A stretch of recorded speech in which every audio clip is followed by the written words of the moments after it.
장점은 시세보다 저렴하게 신축 아파트를 매수할 수 있다는 장점이 있고요. 네. 그리고 좋은 동호수와 옵션이 포함되는 경우가 많고 또 경쟁이 좀 치열하지 않다가 장점이 될 수 있겠고요.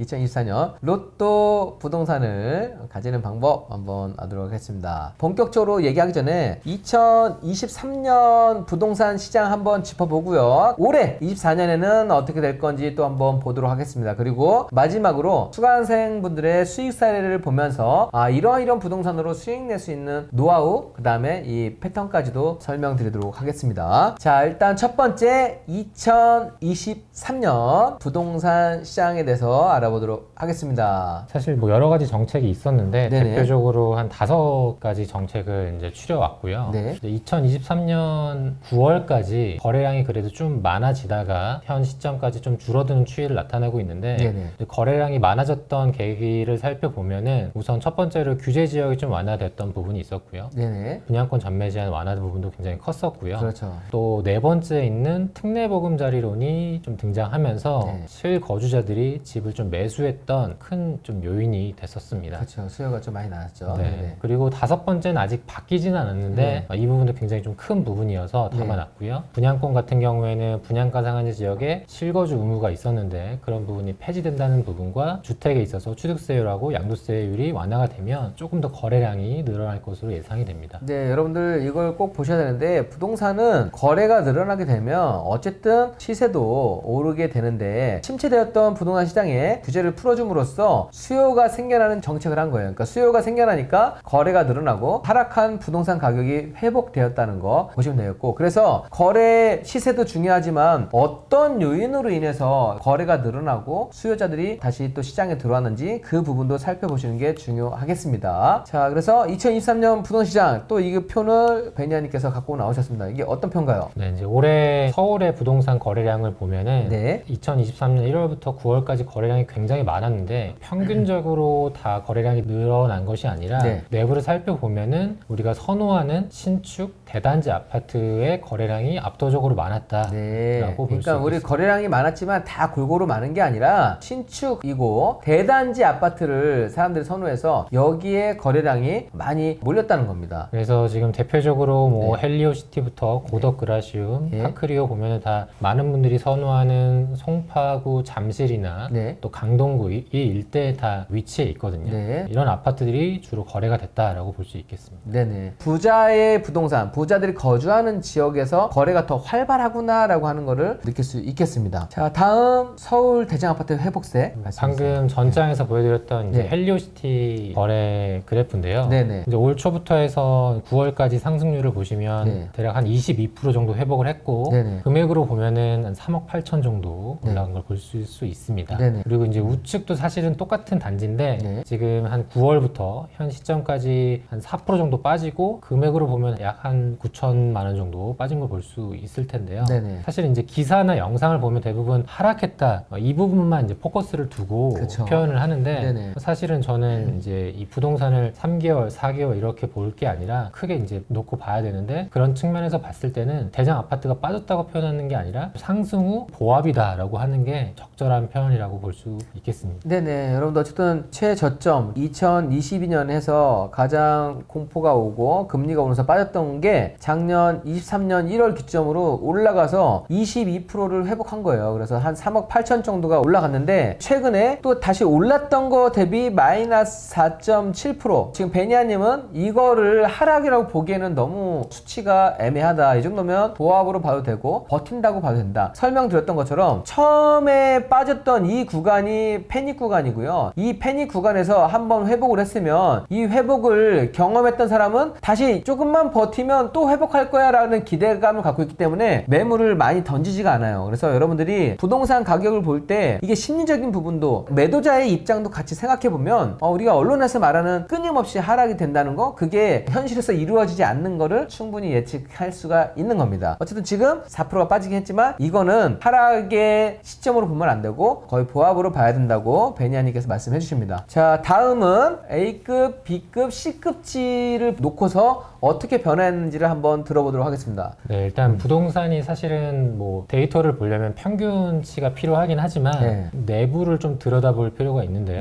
2020년, 21년도는 전국이 다 오르는 장이었지만 사실 지금 같은 장은 오르는 상품도 있지만 그렇지 않은 곳들도 있거든요. 그래서 지금 A급지라고 표현한 곳이 동탄 이신도시의 시범 한화 꿈에 그린 아파트고요. 여기 같은 경우에는 2023년도 초부터 해서 현 시점까지 3억 원 정도 한 30%까지 회복한 걸 볼 수 있습니다. 네, 여기 최저점 대비 지금 여기는 30%나 회복을 했어요. 30%나. 네, 그러니까 보통 40%까지 빠졌지만 30% 회복했다는 거는 거의 90% 이상 회복을 한 거니까 이 지점에 샀거나 아니면 견뎠던 사람들은 다시 상승했던 걸 경험할 수 있는 거죠. 그러고 나서 여기는 떨어지지 않고 우리 또 일직선이 돼 있네요. 그냥 완전히 지금 조합으로 되어 있네요. 그죠? 맞습니다. 그래서 A급지 상품들은 사실은 항상 매수세가 대기하고 있다라고 볼 수 있는 게 이 그래프에서 좀 보여줄 수 있을 매수 대기 이거 표현이 참 맞는 것 같아요. 근데 A급은 늘 가격은 뭐 조금의 변동이 있지만 들어가려고 하는 사람은 항상 대기하고 있다고 보셔도 되겠습니다. 자, 다음 B급지입니다. 네, 여기는 수원 아이파크시티라는 곳이고 수원 아이파크시티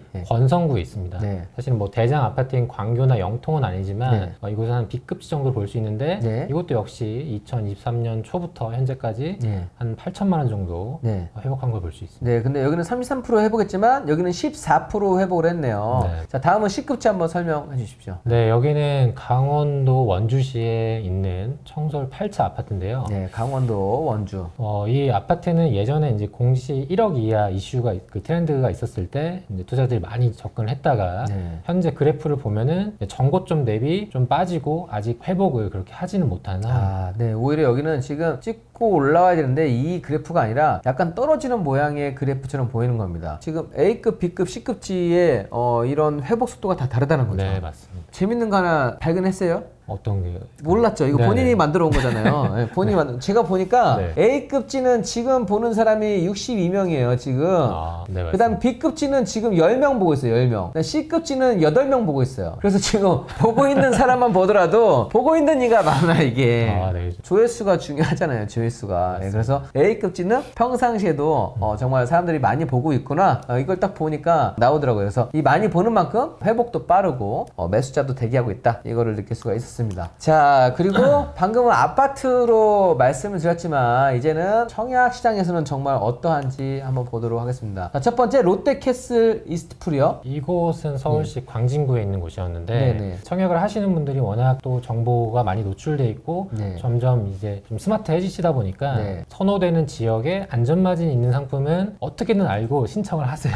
그러니까 지금 처음에 분양을 하는데 분양하는 단지도 좋고 분양 가격이 시세 대비 매력적인 가격이라고 하면 거기는 소문이 또 금방 나고 많은 이 청약 인원이 몰린다는 겁니다. 자, 그래서 보면 여기 지금 공급 세대가 420세대예요. 공급 세대가 420세대인데 지금 41,344가구가 지금 청약을 신청한 거죠. 네, 맞습니다. 네, 그래서 경쟁률이 엄청 높다는 걸 알고 있습니다. 그래서 여기 베니아님이 정리하셨지만 선호 지역이고 그 다음에 안전마진이라고 하는 거는 지금 현재 주변 시세 대비 가격이 매력적이다라고 하면 이렇게 수요가 많이 몰린다는 겁니다. 자, 그 다음에 두 번째는 용인 에버랜드. 용인 에버랜드 하면 좋은데 아닌가요? 네, 이제 좋을 수도 있는데 애기들한테는 좋지만 애기들만 좀 애기들한테 좋지만 성인분들에게는 좀 애매할 수도 있는 포인트가 있어서 이곳은 용인시 처인구에 위치해 있고 290세대 모집에 접수 건수를 보시면은 185건이어서 아무래도 좀 양극화가 많이 나타난다라고 볼 수 있겠습니다. 네, 용인시 처인구 하면 여러분들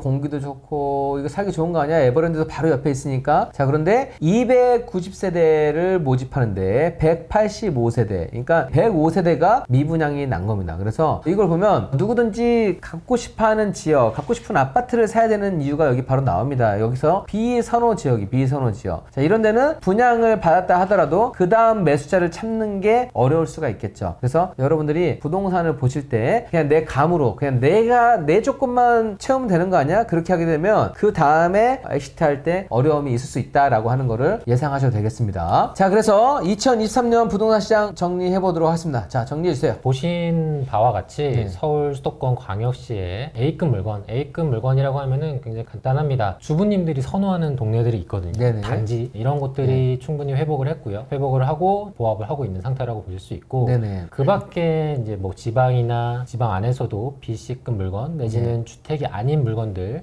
그런 분들이 조금 보합 중이다. 아직 보합이다. 그리고 청약도 아까 보신 것처럼 선호되는 입지 안전마진이면 뭐 시기를 불문하고 정말 많은 분들이 관심을 갖고 있고요. 또 그렇지 않은 곳들은 또 외면당하는 시장이 현 시장이라고 볼 수 있겠습니다. 그래서 부동산 시장 한마디로 정리하면 정말 양극화가 되어 있구나. 선호 지역은 계속해서 수요가 몰리고 가격도 빨리 회복하고, 그렇지 않은 지역은 사람들이 관심을 두지 않는다는 겁니다. 그래서 여러분들이 이걸 봤을 때 한 가지, 야, 인구가 지금 줄어들고 있고 우리 출산율 너무 떨어지고 있잖아. 이걸로 보면 부동산 가격이 떨어지는 거 아니야? 이게 영원하지 못할 거다라고 하지만 사람들이 원하는 지역의 공급은 여전히 부족하고 앞으로도 부족할 수밖에 없다. 그래서 여러분들이 아파트 청약 이거를 준비할 때는 사람들이 어떤 걸 원하는지를 잘 이해하는 게 정말 중요하겠습니다. 자, 이제 2024년 올해는 어떤 시장이 펼쳐질 것인지 한번 보도록 하겠습니다. 여러분들 뭐 유튜브 영상이나 기사를 보시면은 뭐 상승하신다는 분도 있고 뭐 하락한다는 분도 있고,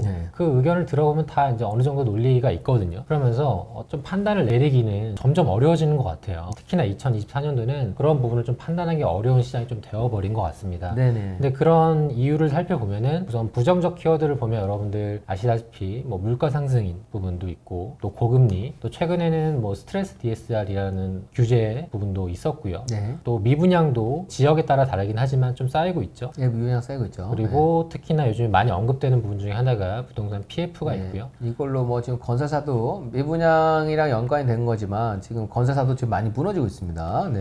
그리고 뭐 요즘에 또 출산율이 많이 감소하고 있고, 또 아직은 뭐 많은 분들의 심리가 조금 더 위축되어 있다라고 볼 수 있겠습니다. 전반적으로 지금 우리 행크로 생각하면 안 되고 일반 사람들을 봤을 때는 매수를 해야 되냐? 아니 겁나, 나 지금 좀 더 지켜볼 거야 라고 하는 분들이 많이 계시다는 겁니다. 그래서 최종 소비자가 움직였을 때가 가격이 무섭게 올라가는데 아직 부자 아니면 투자에 관심 있는 분들만 선별적으로 움직이고 있다고 보셔도 되겠습니다. 그럼에도 불구하고 또 우리가 긍정적으로 바라볼 수 있는 부분이 있는데, 사실은 이 물가라는 게 우리가 소비하는 부분에서만 물가 상승이 이루어지는 게 아니라 마찬가지로 분양받는 이 분양 상품도 역시나 똑같이 인플레이션이 발생하는 거거든요. 그래서 뭐 인건비든 자재비든 똑같이 올라가고 있기 때문에 예전 가격을 사실은 생각하면 안 되는 거죠. 그렇죠. 인건비 자재비는 꾸준히 오르고 있습니다. 최저임금도 오르고 자재비는 계속 오를 수밖에 없어서요. 그리고 이제 2023년도 한 상반기 정도에는 역전세가 굉장히 심해서 전세금을 좀 반환하기 좀 어려운 분들은 오히려 저렴하게 매매를 하곤 했는데, 요즘에 이제 전세가 추이를 보면은 오히려 좀 그런 부분이 해소되는 걸 보여지고 있습니다. 맞아요. 역전세가 지금 거의 없어지고 여러분들 보면은 전세 가격이 오히려 지금 상승하고 있는 기조입니다. 그리고 역시나 이제 서울 하면 공급이 부족한 건 사실 불변한 부분이거든요. 우리가 특히나 원하는 신축 대단지 플러스 역세권, 뭐 학군지, 그러면 사실은 손에 꼽기 때문에 이 공급 부족은 계속 유지가 되지 않을까 싶습니다. 그리고 이제 현재까지는 이제 많은 분들이 금리에 대한 부분을 좀 부담을 느끼곤 하시는데, 보면은 금리 인하 가능성에 대한 것도 우리가 좀 예측을 해볼 수 있겠습니다. 총선이나 최근에 이제 앞으로 또 규제 완화가 되면은 금리 인하와 더불어서 취득세나 DSR 완화도 좀 예상을 해볼 수 있겠습니다. 또 사실 작년에 둔촌주공이 만세대가량이 완판이 안 될 것 같으니까 정부가 급하게 규제 완화를 했었거든요.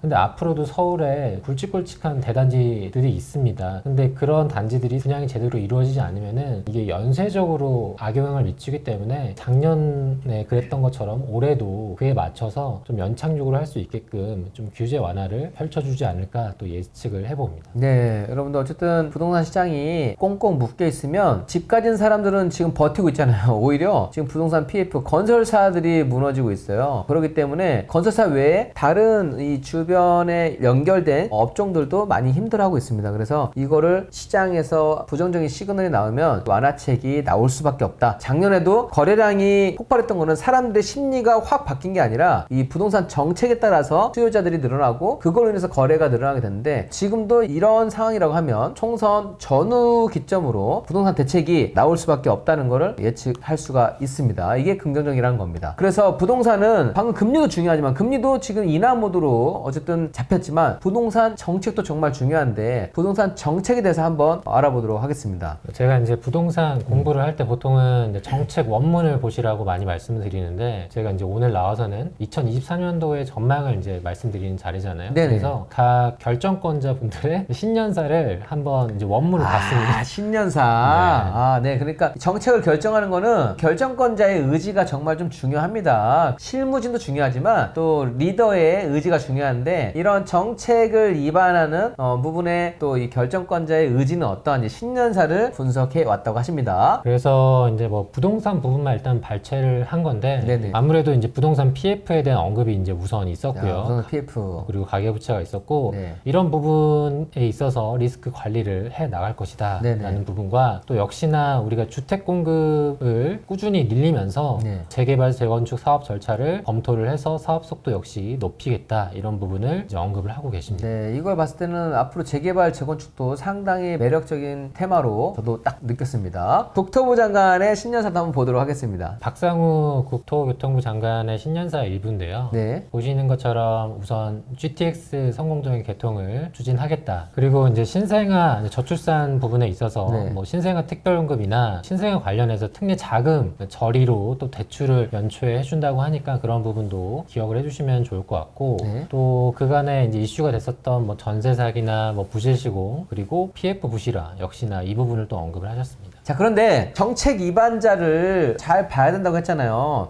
왜 그러냐? 문재인 정부에서 부동산 규제가 나올 때 등장했던 인물이 노무현 정부 때 정책 위반자였잖아요. 맞습니다. 그래서 노무현 정부 때 정책 내세웠던 거를 그대로 하나씩 카드를 내세우니까 투자자들은 상대방 패가 보이는 거예요. 그러니까 이 규제 나오면은 여기가 오르겠네. 이 규제 나오면 여기가 오르겠네. 이거를 투자자들이 항상 더 빨라요. 한 발씩. 나올 수 있는 카드가 뻔하거든요. 그래서 여러분들이 상대방의 패를 좀 볼 수 있어야 되는데 이번엔 거꾸로예요. 그때는 규제의 패를 봤지만 이번에는 완화의 패를 볼 수가 있어요. 왜냐하면 이번에 취임한 국토부 장관님께서 그 전에 사용했던 정책들이 있거든요. 그래서 그 전에 사용했던 정책들을 한번 짚어보도록 하겠습니다. 자, 설명해 주세요. 현재 국토부 장관님께서는 네. 과거에 2010년도 전후로 국토부에서 꾸준히 정책 위반을 해오셨던 경험이 있으십니다. 그리고 우리가 가장 강력한 규제 완화책이라고 했던 2009년 2월에 있었던 미분양주택 양도세 한시 감면 이런 규제 완화책도 같이 위반을 했던 분이시고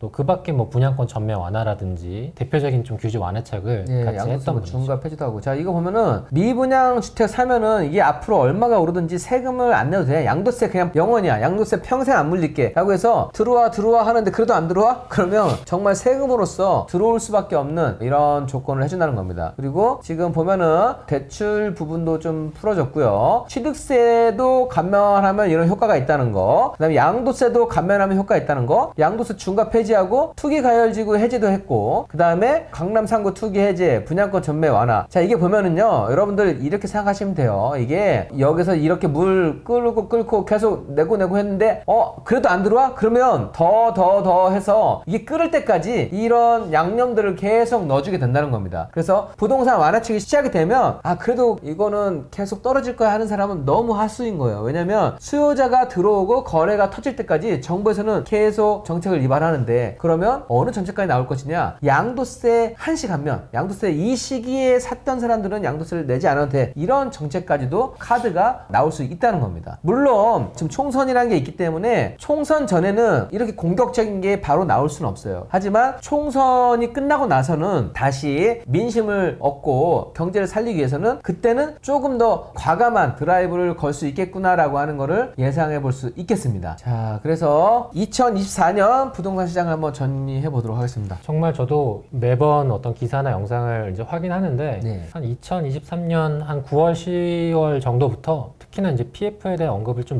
유독 더 많이 하는 것 같습니다. 그렇죠. 실제로 이게 문제가 되면 뭐 예전에 저축은행 사태처럼 좀 많은 분들이 피해를 보기 때문에 연착륙이 어떻게 되어 가는지를 보고 오고 나서, 그리고 또 총선 전후로 규제 완화되는 부분을 보고 조금 보수적으로 투자를 해도 늦지 않을 거라고 생각이 들고요. 만약에 내가 좀 그래도 지금 시기에 투자를 하고 싶다라고 하면은 아무래도 수요가 많고 실패 확률이 적은 상품들, 아까 처음에 말씀드린 대장 아파트나 또 입지 좋은 지역의 청약, 이런 것들은 좀 실패 확률이 많이 적을 거라고 봅니다. 여러분들이 지금 부동산 PF 이건 나랑 상관없는 거잖아 라고 해서 너무 멀리 보지 마시고, PF 자체가 공급하고 연관이 돼 있다고 보시면 돼요. 왜냐하면 건설사하고 거의 관련이 되어 있기 때문에. 그래서 이 공급을 안정적으로 하기 위해서는 PF를 손댈 수밖에 없고, 바로 지금 투자자들이 들어오는 정책도 펼치겠지만 그거 전에 지금 PF가 가장 시급한 건데, 이거는 대통령, 윤 대통령 신년사, 국토부 장관 신년사에 공통적으로 등장했던 키워드이기 때문에 이게 가장 먼저 될 거고, 그 다음에 투자자들도 될 수 있게끔 완화책이 나올 거로 예상을 하고 있습니다. 그리고 이런 시장의 변수가 다 확인하는 거를 들어오기 전에는 오히려 좀 입지가 좋고 이런 청약으로도 안전마진이 있는 곳을 보면은 좋겠다고 말씀을 하십니다. 그래서 어쨌든 위기도 있지만 기회가 같이 공존하는 2024년입니다. 자, 다음은 아파트 청약 통해서 수강생분들 수익 냈던 사례들을 한번 보여드리도록 하겠습니다. 첫 번째 수익 냈던 사례입니다. 여러분들 아파트 청약이라고 하지만 처음에는 이름조차 생소한 보류지 투자에 대해서 한번 알아보도록 하겠습니다. 저희 2023년 4월에 저희 수강생분이 당첨돼서 현재 이제 아이와 함께 실거주하고 있는 의정부에 있는 이제 대장 아파트 중에 한 곳이고, 낙찰가는 4억 1천에 시세는 5억 1천에서 1억 원 정도 저렴하게 받으셨고, 또 새 아파트다 보니까 감정가가 조금 더 후하게 나오는 편이거든요. 네네. 그래서 이 새 아파트 대비 감정가 60%이기 때문에 대출도 좀 많이 나와서 실제 본인 투자금 한 7천만 원 정도. 네. 보류지 투자를 통해서 약 7천만 원이 들었고, 지금 시세보다 1억 정도 저렴하게 매입한 사례입니다. 이것도 23년 4월에 했던 사례 한번 소개해 드리도록 하겠습니다. 일단 보류지 투자, 여러분들이 보류지에 대해서 좀 생소하실 거예요. 먼저 한번 설명해 주시겠어요? 네, 보류지 투자란 재개발이나 재건축 같은 정비 사업을 할 때 사고나 소송 등으로 추가적인 비용이 발생할 수 있잖아요. 그럴 때 사업비로 충당하기 위해서 최대 1% 물량까지 세대를 남겨놨다가 네네. 그걸 추후에 입주 시점을 얼마 남겨놓지 않은 상황에서 매각을 해서 사업비로 충당하는 방식이고요. 이 낙찰되는 방식은 경매랑 비슷합니다. 네네. 최고가 매수인이 현장에서 낙찰받는 형식으로 진행을 합니다. 자, 일단 보류를 시켜놓은 거예요. 지금 바로 판매를 보류를 시켜놓은 거고, 왜? 사업비로 충당하기 위해서 남겨놓은 거고, 이거는 보통의 재개발, 재건축, 정비 사업에서는 보통 다 이런 식으로 해둔다고 합니다. 그게 비율이 전체 세대수의 약 1%인데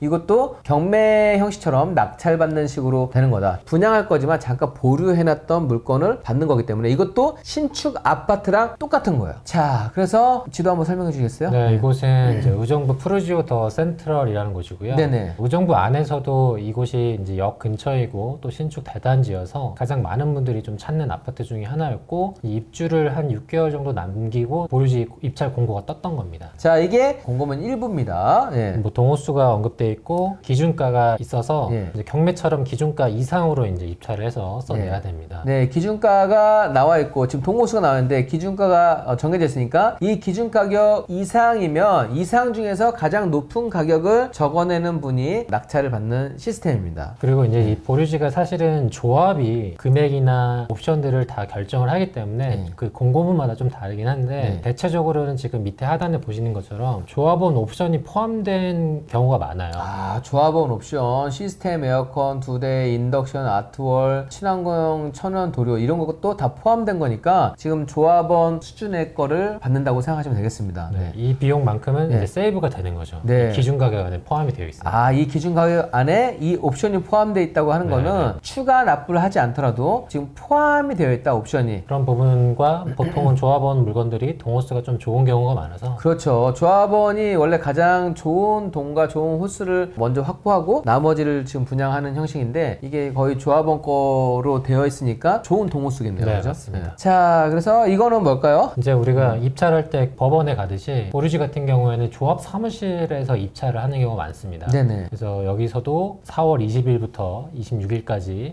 조합 사무실에 가서 아무래도 오프라인이니까 좀 그 시간 내기 좀 어렵고 또 내가 낙찰 되겠어 라는 마음에 생각보다 경쟁이 또 좀 덜 하거든요. 아, 네. 온라인 접수가 아니라 현장 접수니까 경쟁이 온라인 하는 것보다 좀 덜하다라고 하십니다. 여기 보면 낙찰금의 납부 방법도 되어 있네요. 기준 가격의 10%가 입찰 보증금 현금이고 낙찰가에 또 20%, 그 다음에 잔금은 낙찰가 80% 이렇게 딱 되어 있습니다. 자, 그래서 이게 바로 그 현장 사진을 지금 담아 주신 겁니다. 네. 우리 척이님께서 입찰 신청서 이걸 출력을 다 해갔네요, 그죠? 네. 입찰표를 제출을 했습니다. 입찰표를 제출해서 이걸 낙찰을 받은 거죠, 그죠? 그리고 당시에는 아마 부동산 시장이 아직 뭐 오르기 전이다 보니까 입찰하신 분도 생각보다 많지 않았다고 하죠. 아, 입찰자가 좀 적었고 부동산 시장이 완전히 회복됐던 시기가 아니기 때문에 네, 저는 타이밍도 참 괜찮았다고 봐요. 신축 아파트를 급매로 사는 것보다 보류주 투자를 통해서 더 저렴하게 매입할 수 있구나라고 하는 방법이 한번 소개를 해드렸습니다. 나도 보류주를 하고 싶어요 라고 아까 하신 분들 계셨는데 어느 사이트를 이용할지를 또 베니아님께서 소개해 주실 겁니다. 여러분들 네이버에 정비사업 정보 몽땅이라고 치시면은 이런 사이트 들어가실 수 있거든요. 네, 정비사업 정보 몽땅 있나 보죠, 여기?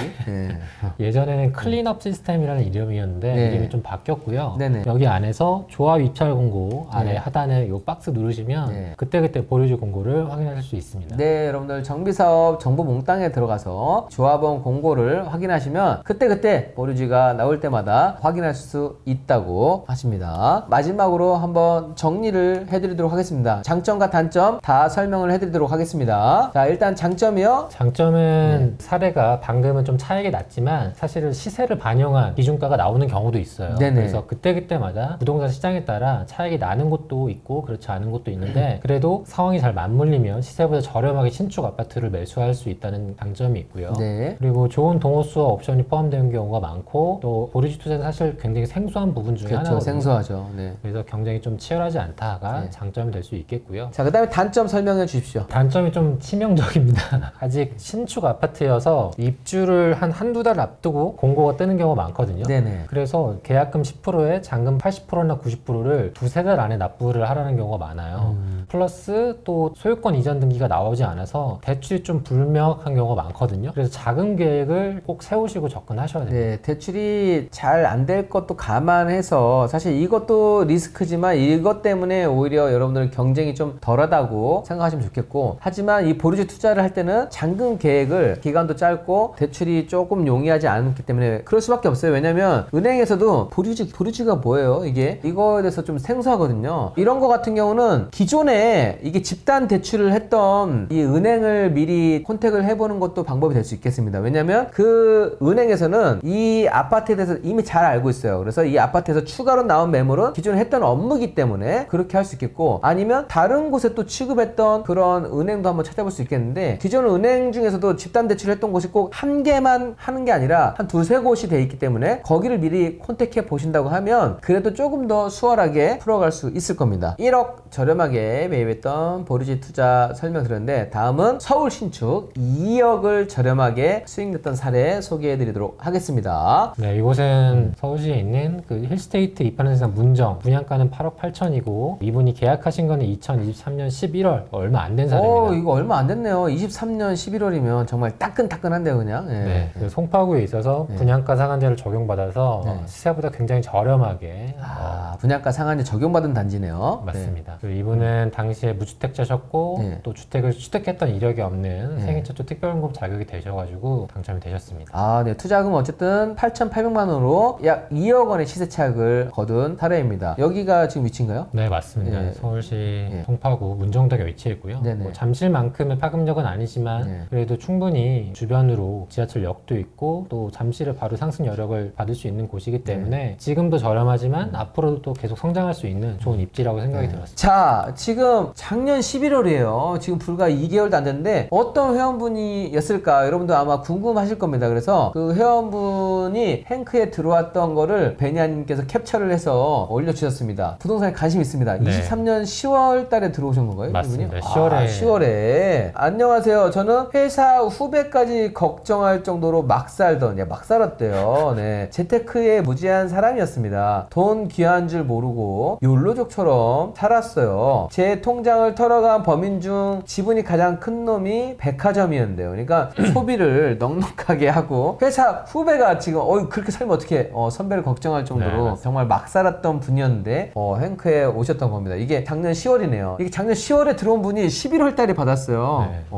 대박인데요. 네. 사실 사례는 지금 요거 하나지만 한 가지 더 있는데 그거 서울에 2채를 받으신 겁니다. 2채 받았다고요? 오, 백화점에서 바꿨네요 이제 이거 아파트 청약으로. 네네. 맞습니다. 자, 그래서 우리 회원분께서 받았던 공고를 한번 보도록 하겠습니다. 네, 이분이 이제 그간에는 소비에 더 관심이 많다 보니까 오히려 이제 애매한 재테크를 아예 안 했던 거죠. 아, 네네. 네, 뭐 주택을 취득했던 이력이 없으니까 또 5년 이상 근무를 했으니까 생애 최초 특별공급이라는 자격이 됐던 겁니다. 아, 생애 최초 특별공급. 네. 특공 자격이 됐다는 얘기죠. 네, 네 맞습니다. 그래서 이 자격이 되면 온전히 다 추첨을 통해서 랜덤으로 이제 당첨자를 뽑거든요. 실제로 왼쪽에 국민주택 같은 경우에는 전체 물량 중에서 25%나 생애 최초 특별공급 물량이고 민영주택 같은 경우에는 7%에서 15%가량 물량이거든요. 네, 공공 분양할 때는 25%를 지금 특공 자격을 주고 민간 분양할 때는 15에서 7%까지 지금 할애를 해놓고 있습니다. 네. 생애 최초 특별공급이라는 것은 주택 소유 이력이 없고 5개년치 소득이 연속적이지 않으셔도 돼요. 아, 주택 소유 이력만 없으면 되고 5년 동안 근무를 안 해도 되고 그냥 총 5년이면 되는 거네요. 그죠? 네, 맞습니다. 네, 총 5년이면 이분들한테는 추첨을 통해서 생애 최초 특별 공급 자격을 주어진다는 겁니다. 네. 그래서 한 달만 알바를 해도 그게 1년의 소득으로 반영이 되기 때문에 5개년치 소득이 있다라고 하면은 하실 수 있고, 그래서 혹시라도 뭐 자녀가 성인이 20대 이제 성인이라고 하면은 알바라도 한 달 해봐라. 그럼 알바만 한 달씩 5년 하면 5년치 되는 건가요? 맞습니다. 25세. 1년에 그냥 한 달은 알바 시키는 걸로 무조건. 야, 너 특공 해야 돼. 그러면 한 달 정도는 그냥 버텨. 이걸 해야 되네요. 전략이죠. 전략.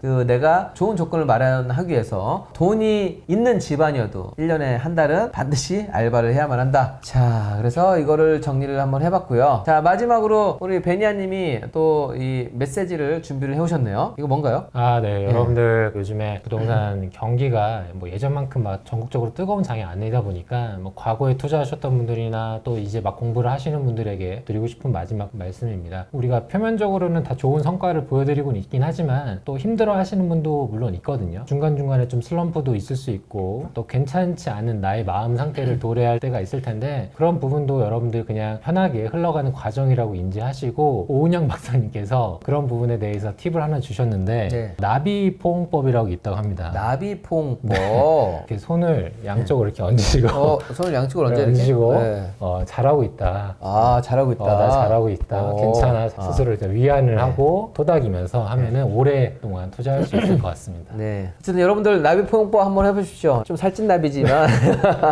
심리적으로 많이 괜찮으신다고 하니까. 베니아님 그럼 집에서 하세요? 나비포옹법? 저요? 저희는 그 딸 아이가 안아주면 좀 위로가 돼요. 아, 딸. 아, 딸이. 딸이 안아주면 완전 또 뭐 나비 이상이죠. 네, 맞습니다. 네, 좋습니다. 여러분들 어쨌든 이 세상을 살아갈 때 자기를 기분 좋게 하고 자기를 잘 또 위로하는 거는 너무 중요하다고 생각을 합니다. 그래서 그런 의미로 베니아님께서 말씀을 해주셨으니까 참고하시고 항상 본인을 기분 좋게 리드했으면 좋겠습니다. 자, 오늘 좋은 말씀 해주신 베니아님 너무 감사드립니다. 네, 감사합니다. 네.